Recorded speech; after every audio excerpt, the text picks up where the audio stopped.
World bank కూడా దానికి కూడా నేను ఈ రాష్ట్రం కోసం మంచి చేయాలనుకుంటే నన్ను ఇదే అసెంబ్లీలో ప్రపంచ బ్యాంకు జీతగాడని మాట్లాడారు ఒక ముఖ్యమంత్రిగా.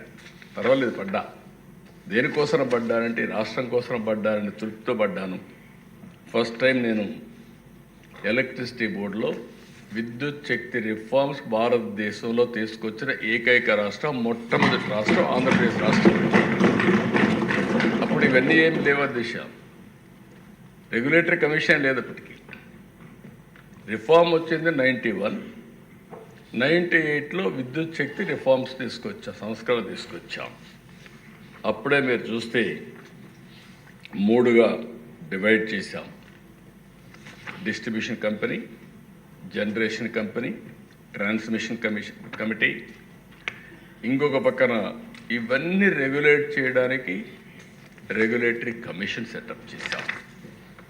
అక్కడి నుంచి ఆ దిశ మీరు చూసినప్పుడు ఎనర్జీ ఆడిటింగ్, అంతవరకు కరెంటు ఎక్కడికి అమ్ముతున్నారు, ఎంతమంది దొంగతనం చేస్తున్నారు, ఏమవుతుందో తెలియని పరిస్థితి నుంచి ఎనర్జీ ఆడిటింగ్ తీసుకొచ్చాం. ఆడిటింగ్ తీసుకొచ్చి ఫస్ట్ టైం దేశంలో 2003-04కి 23% ట్రాన్స్మిషన్ అండ్ కమర్షియల్ లాస్ అని ఎస్టాబ్లిష్ చేసిన మొట్టమొదటి ప్రభుత్వం భారతదేశంలో ఆంధ్రప్రదేశ్ ప్రభుత్వం అని కూడా నేను మీకు తెలియజేస్తున్నాను. ఓసారి దిశ 35%, 23% తగ్గించాం. కరెంటు కొరతలుంటే పూర్తిగా కరెంటు కొరత లేకుండా ఎగ్జాక్ట్గా 2023-24కి కరెంటు కొరత లేని ఏకైక రాష్ట్రం భారతదేశం లేదంటే దానికి చిరునామాగా ఆంధ్రప్రదేశ్ తయారు చేసే పరిస్థితి వచ్చాం. దీనివల్ల చాలా లాభాలు వచ్చాయి, నాకు కూడా కొన్ని నష్టాలు వచ్చాయి.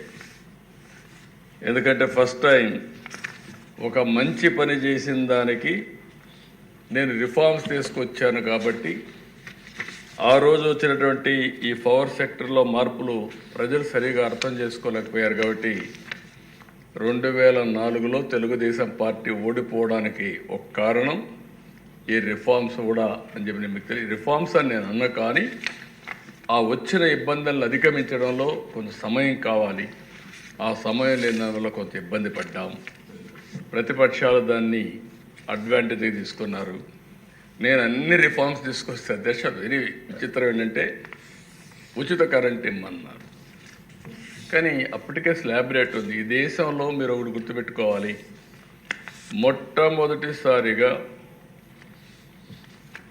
మామూలుగా యూనిట్కి ఇంతనే వ్యవసాయానికి కరెంటు వసూలు చేసే పరిస్థితి నుంచి తెలుగుదేశం పార్టీ వచ్చిన తర్వాత మా నాయకుడు ఎన్టీ రామారావు గారు స్లాబ్ రేట్ ఇచ్చి రైతులను ఆదుకున్న పార్టీ మొట్టమొదటిసారిగా భారతదేశంలో ఆంధ్రప్రదేశ్ రాష్ట్రం.